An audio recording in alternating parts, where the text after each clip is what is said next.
YouTube, how are you now? So Call of Duty Modern Warfare 3 and Warzone just released Season 5. So 2 new weapons in the Battle Pass. The STG-44 Assault Rifle and the Static HV Submachine Gun. So the STG-44 is a decent assault rifle. It shoots at 600 rounds per minute, so it's a little slower than the other assault rifles, but does pretty decent damage. And then the Static HV shoots pretty fast, 822 rounds per minute. But we'll look at the time to kill here in a second. So basically this is a time to kill chart with all the statistics gathered from in-game for all the weapons. So you have all your weapons here. You have your aim down sight time, your sprint to fire time, your reload speed, your bullet velocity, your rate of fire, damage per second, your damage values for your head, upper torso, and lower torso. So there are arms and leg modifiers too, but for the sake of simplicity, I just keep it to these three. And then you have your damage values for each range from 5 meters all the way out to 100 meters. So all the weapons here, if it was recently buffed in the Season 5 update, it's going to be in red. If it was nerfed, it's going to be in gray. So I'm just going to scroll through. So the new weapons are going to be red too, just so you can see what it is there. But just scroll through all the stats here, some minor changes here and there, and then we'll see how it affects the time to kill. So time to kill in multiplayer. So this is basically the time to kill for all the weapons in milliseconds. So this is if you're hitting every single shot at the fastest fire rate possible. Obviously, if you're not hitting all your shots or you're not shooting at the fastest rate possible, these are not going to be your time to kills, but this is the theoretical fastest time to kill. Your fastest time to kill is going to be in red. The second fastest is going to be in orange, so within 50 milliseconds is the fastest time to kill.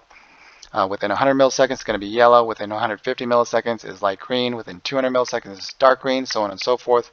So ideally you're going to want red, orange, yellow to be competitive. The most competitive at the ranges and that kind of stuff, but obviously you have to take into account recoil and all that as well. So any of the changes again, so the buffs are going to be in red, so the lettering is red, and then the nerfs are going to be in gray. And if it changed the time to kill, I left it blank for in white so you can see what the changes are. So no changes to the assault rifles other than the STG-44, which is new. So if you're hitting all headshots, it's 200 milliseconds, which is pretty fast, but obviously you're not going to be hitting all headshots. And then 300 milliseconds out to 45 meters, which is decent. It's not the fastest, but it's still pretty good. It's just that slower fire rate is going to require a little bit more accuracy. So it's a little more punishing since it's a slower fire, whereas some of the other guns like 800 rounds per minute at around the same time to kill. So those are more forgiving than the STG, but we'll see how the recoil is. I would imagine the recoil is pretty manageable, so could be pretty good. We'll just have to see how the recoil goes. No changes for the battle rifles for time to kill. The SMGs, let's just look at the new gun first. So the Static HV.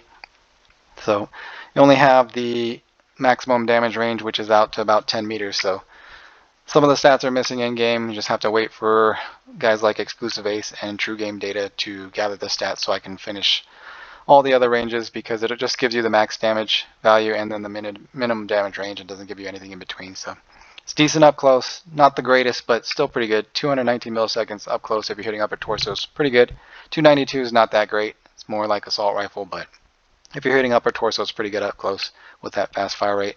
And they did nerf the FJX Horus, some of the ranges, so they knocked down the max damage range from like 15 meters to about 10 meters. So this carried over down here, made it slower, and then they knocked down some of the mid ranges too. So this used to be 305, so the lower damage range brought back over here. So a couple nerfs to the range there.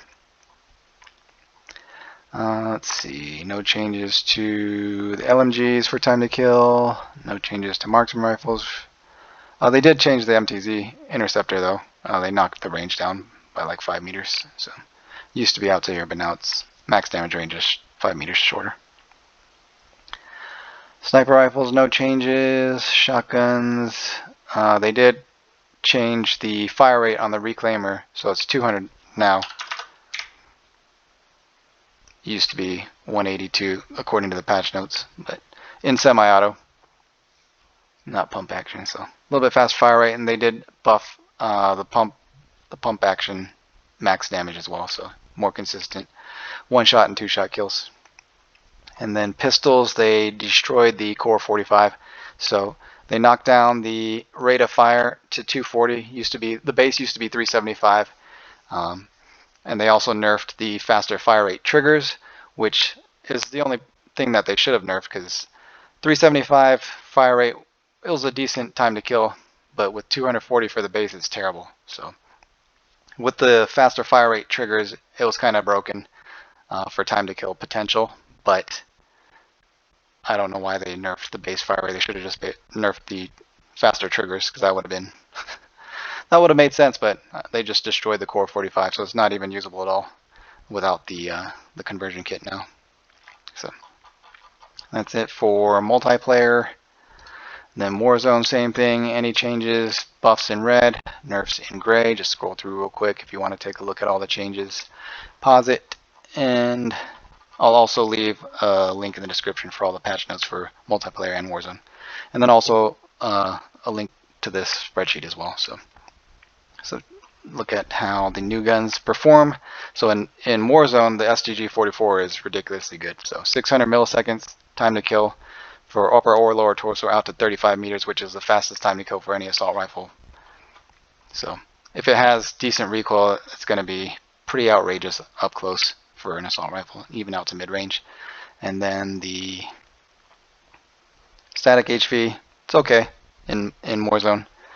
Not terrible, but it's not great either compared to some of the other SMGs. So, and look at all the changes here. So the MTZ 556 got its minimum damage range increased by like 10 meters. So this used to be 814, 888, but these values got carried over farther out. So better at that mid to long range. The MCW got its lower torso multiplier increased to the same as upper. So now same time to kill whether you're hitting upper torso or lower torso. So it's definitely better across the board, more consistent where you're hitting them in the body, but still not the greatest.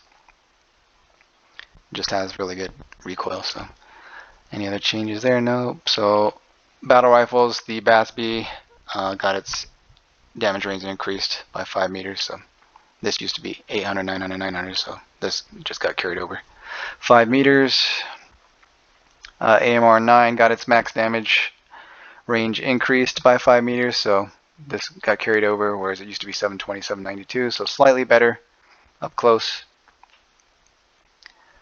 What else? FJX Horus got that range nerf, so these values got carried over. It used to be 671, 854. Polemyot got its max damage range increased by 5 meters, so this used to be 854, 976, but these values got carried over. Holger 26 got its lower torso multiplier decreased, so now it used to be the same as upper, but now it's slower if you're hitting the lower torso, so you have to be more accurate with the Holger 26. Attack Eradicator got buffed at that longer range, so used to require more shots to kill at the longer ranges, but now it's less shots to kill and much faster at longer range. No changes to those, no changes to those. Claimer got the semi-auto fire rate buff, and then the core 45 got destroyed in Warzone as well. So definitely not worth using standard without the conversion kit. It's just terrible with that slow fire rate.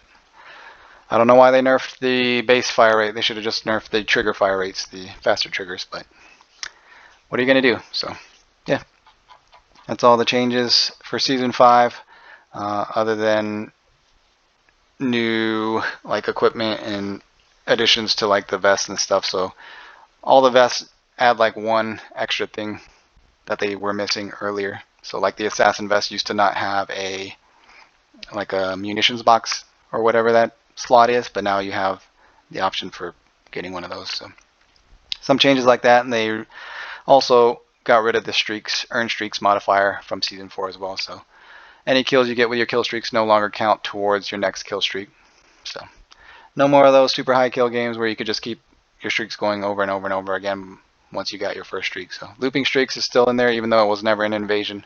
We'll see if it's invasion now, but streaks, earn streaks, modifiers, no more. It's gone though for Season 5. Unfortunate, but I can understand why.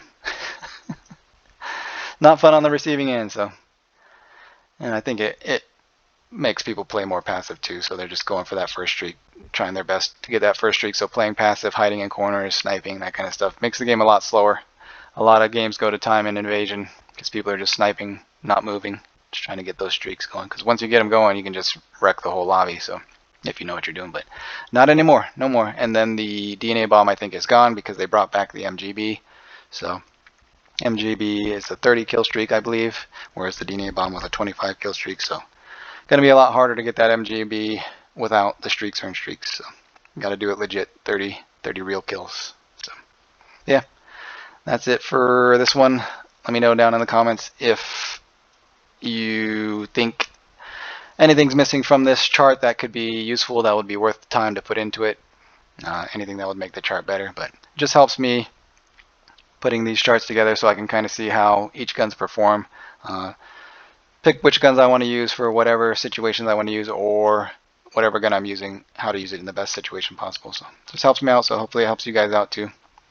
But yeah, like I said, I'll leave a link in the description to both the patch notes for multiplayer and Warzone, and then also a link to this chart, because I'm always updating it with new information as it comes in. Not always doing videos, usually just do videos for either the season or the season reloaded, but if they make major changes to the weapon balancing, I might do a video if it's significant enough, but other than that, usually not. So, but I'm always updating it. It's always a work in progress because they're always changing things, and like I said, the stats in game are incomplete, so you have to wait for outside sources to gather the testing stats to get it complete. So, but yeah, that's it for this one. Thanks for watching. I'll see you guys in the next one. Peace.